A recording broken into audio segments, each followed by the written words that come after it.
Šiandienos pokalbio temą pasirinkau apie magnio trūkumą. Net neįsivaizduojame dažnai, kaip daugeliu iš mūsų ši tema yra aktuali. Nepaisant to, kad kraujo tyrimas vertinant šį mineralą yra visiškai normalus, mano atveju tai buvo. Ir aš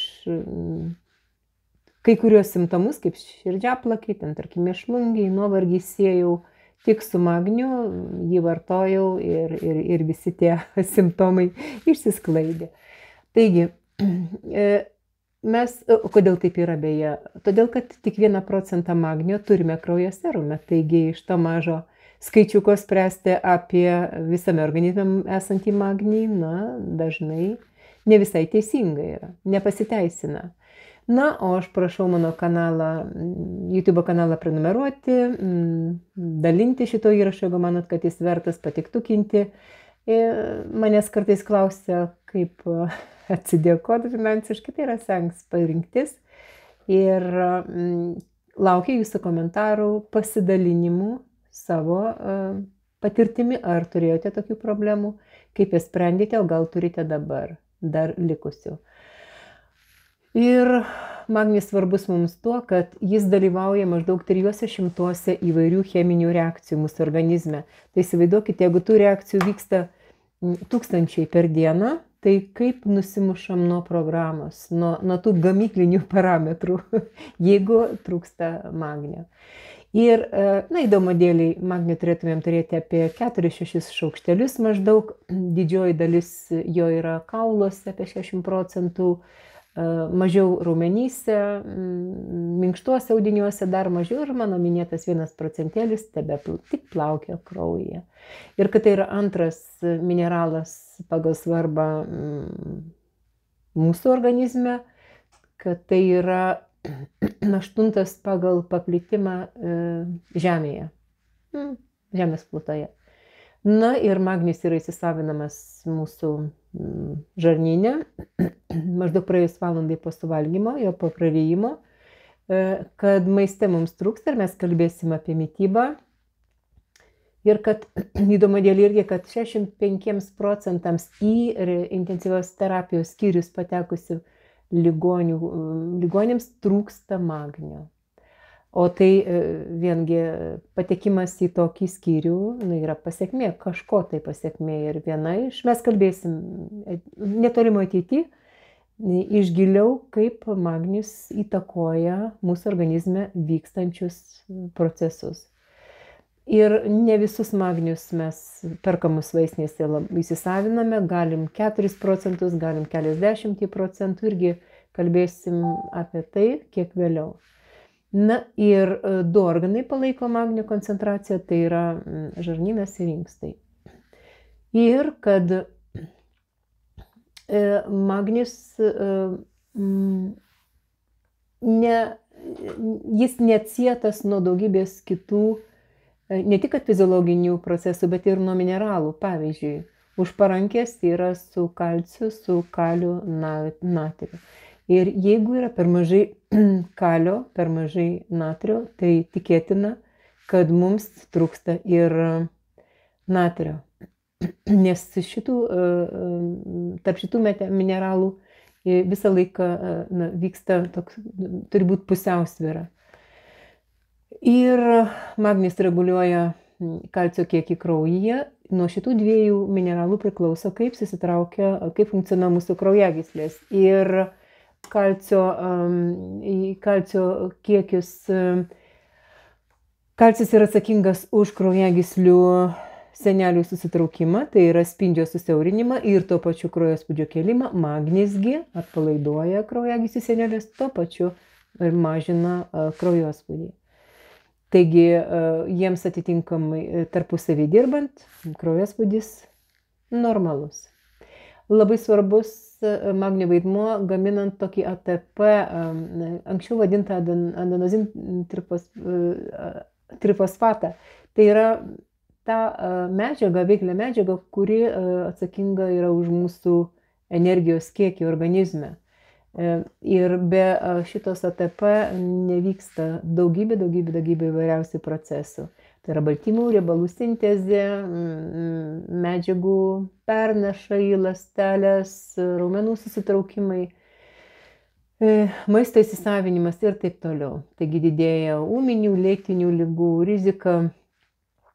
Ir vėlgi, jeigu kalbam apie raumenis, tai nepamirškim, kad mes turime omeny ne tos vadinamas skersaruožius, tai yra skeleto raumenys, tačiau širdies raumuo be galo sunkiai dirba, diafragma, kurios dėka mes kvėpuojame, raumenys yra mano minėtose kraujagyslių sienelėse, bet lygiai taip pat žarnyno sienelėse, bronchų sienelėse. Ir akis judiname dėka raumenų, mimika raumenų pavaldume yra ir taip toliau.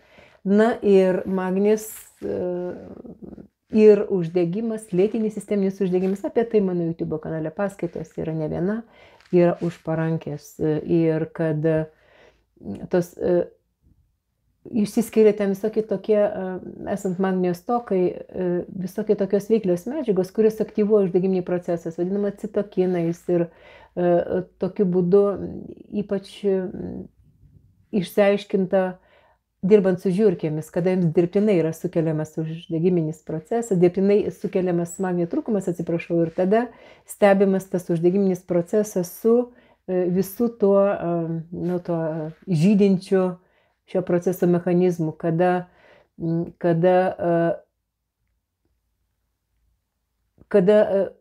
ta būklė priveda prie daugybės patologinių procesų. Vėlgi nenoriu įsiplėsti šitą temą, esu daug kalbėjusi.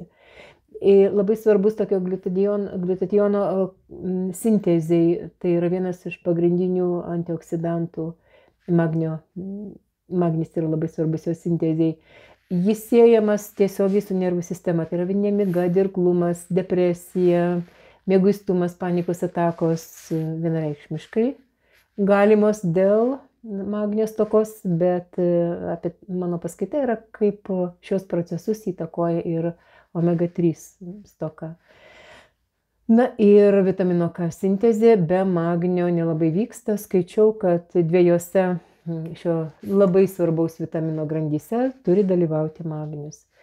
Na ir magnis dalyvauja tokios serotonino ir dopamino sintezėje ir jo pernašoje, taip kad iš neurono į neuroną, taip kad mano minėtus su nervų sistema susijusius simptomus vienareikšmiškai dėl to ir veikia. Na ir kad susietas jau yra ne taip, ne ką tik, bet jau senokai yra susietas su rezistencija insulinui, atsparumu insulinui, ir tai yra labai grėsminga būklė, dažna būklė, irgi apie tai kalbėsimės gan greitai, nes tai yra labai svarbi tema, ir kad magnis padeda stabilizuoti cukraus kiekį kraujyje, na ir tinkamai veikia širdies veiklą. Aš minėjau, kaip man buvo kažkokie tokie, permušimai, kažkokie tai nerimastingas širdies darbas, taip ir žmonėms šitoks giluminis magnio stygius gali privesti prie širdies ritmo trikimų ir to pasėkoje kraujospūdžio kritimo, ir iki išeminės širdies ligos atakos, jeigu vainikinės kraujagyslės yra ne į parodą jau.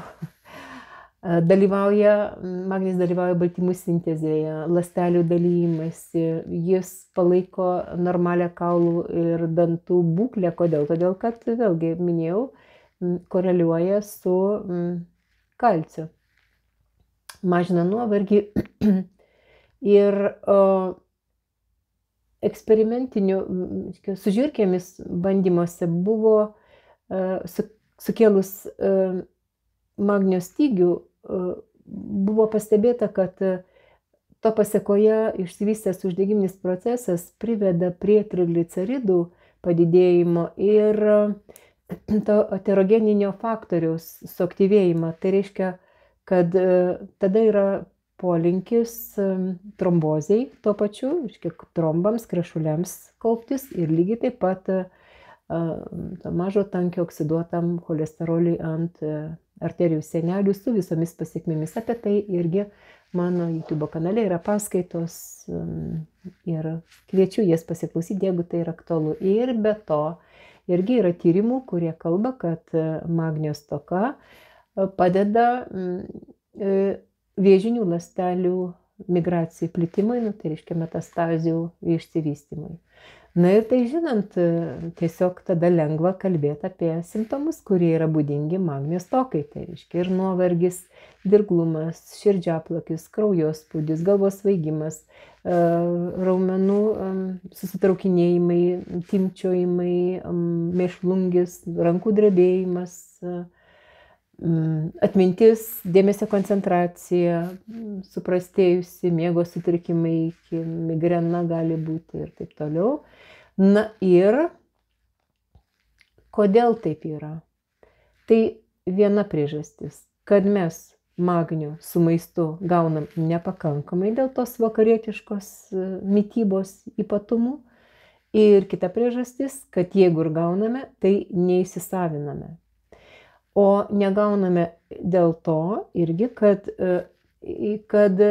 dirva, kurioje auga daržovės arba vaisiai, tie, kurie turi magnio, irgi kalbėsim neilgai trukus apie magnio šaltinius, ta dirva nukentėjusi dėl mūsų godumo pasekoje į dirvą beriamų pesticidų, herbicidų, insekticidų ir fermentacijoje nunykusi ir tų vadinamų fulvo rūgščių, kurios atsakingos už kelis dalykus. Viena, kad jos prisijungia prie savęs, virš 70 įvairių molekulių, tame tarpe magnį, dėl savo mažos apimties jos gali pranikti į ląsteles lengvai su tokiu mums naudingu kroviniu. Bet kita vertus, kad šitos fulvo rūgštys nesigamina, nes jas sintetina bakterijos. Ir jos tada nėra kam neorganinį magnį paversti organiniu magniu, kurį mes galime įsisavinti. Ir kad mes magnį turime, sakiau, įsisavinti, bet turime tą daryti 2 kartus. Pirmą kartą žarnyne ir antrą kartą ląstelėje. Ir ten galime turėti problemų. Pirmos jų, jeigu mes turime disbiozę, vėlgi nevyksta virškinimo procesai žarnyne tinkamai. Jeigu mes sergame ir uždegiminėmis ligomis, jeigu žarnynas yra pralaidus ir ten tada pradedame įsisavinti daug ką, bet tik nebūtinai tai, ką mums reikia, apie tai irgi mano YouTube kanale yra paskaita.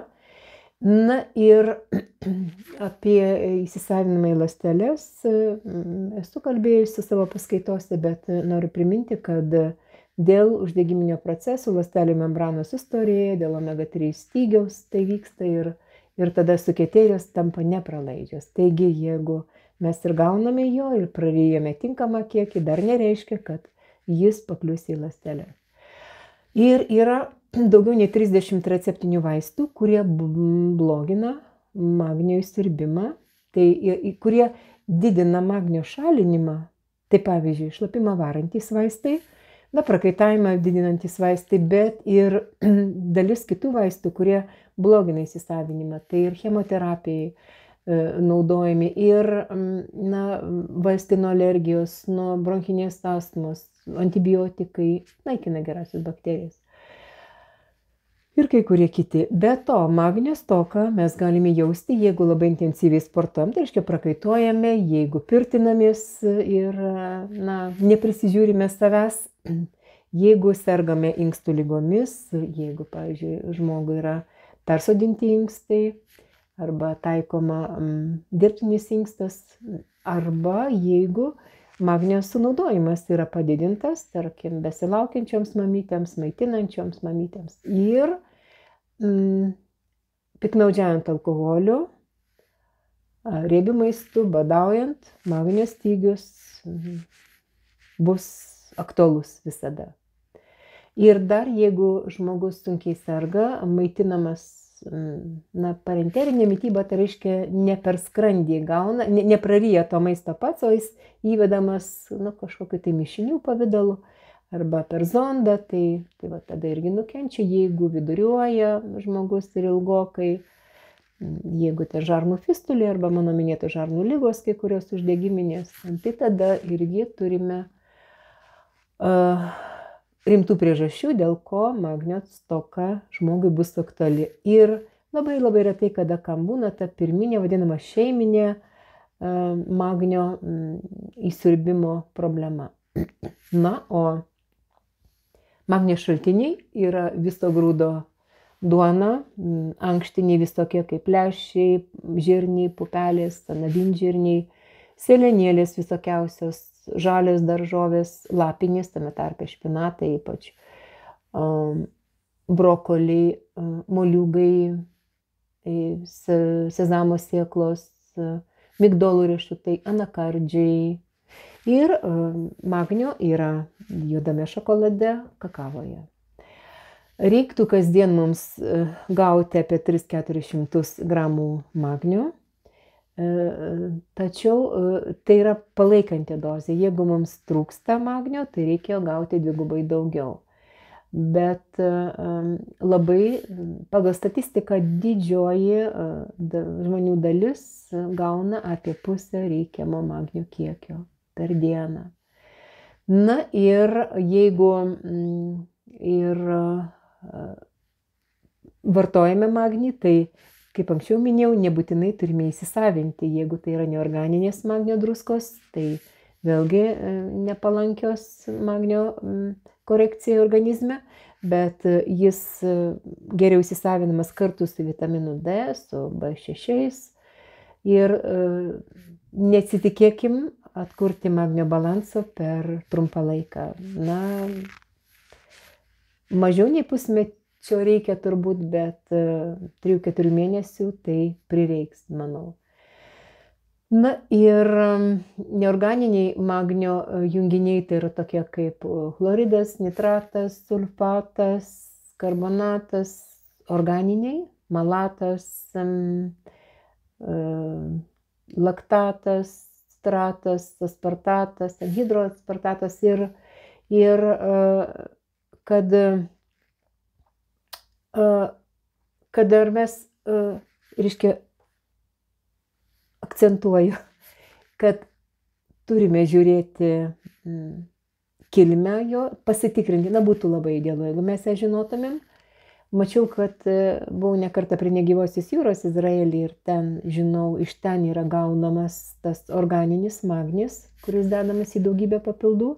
Vieną iš jų mes naudojame, tai, pavyzdžiui, su šafranu, ten yra visa ta paletė iš organinio magnio druskų. Mes, pavyzdžiui, su vyru vartojame tą vitaminą D, kuris irgi yra su magnio mišiniu, tai yra ten magnio malatas, pavyzdžiui, tas nešėjas organinis magnis. Bet nepaisant to, dar perku ir papildomai, aš, pavyzdžiui, naudotas šnipščiasias tabletes, bet tobulą vartot kartu su kaliu, nes išryškinu, jeigu trūksta magnio, trūksta kalio ir atvirkščiai. Ir kada vartoti, na, vieni pataria nakčiai dėl geresnio miego kokybės.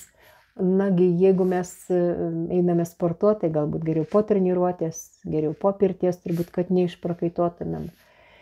Ir išvada kokia galima.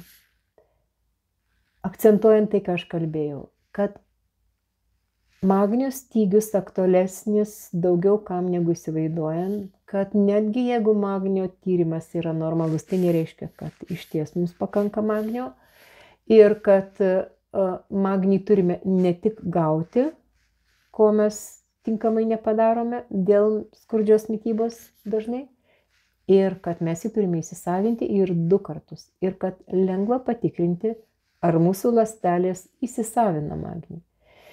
Mėlieji, jeigu turite klausimų, drąsiai rašykite, klauskite, patarsiu, nes aš žiūriu į problemą holistiškai, tai yra visą apimančiai ir tikrai yra kaip susižinoti daug ką apie savo sveikatą. Esu jums ir su jumis saulytė širdyse ir sveikatytės.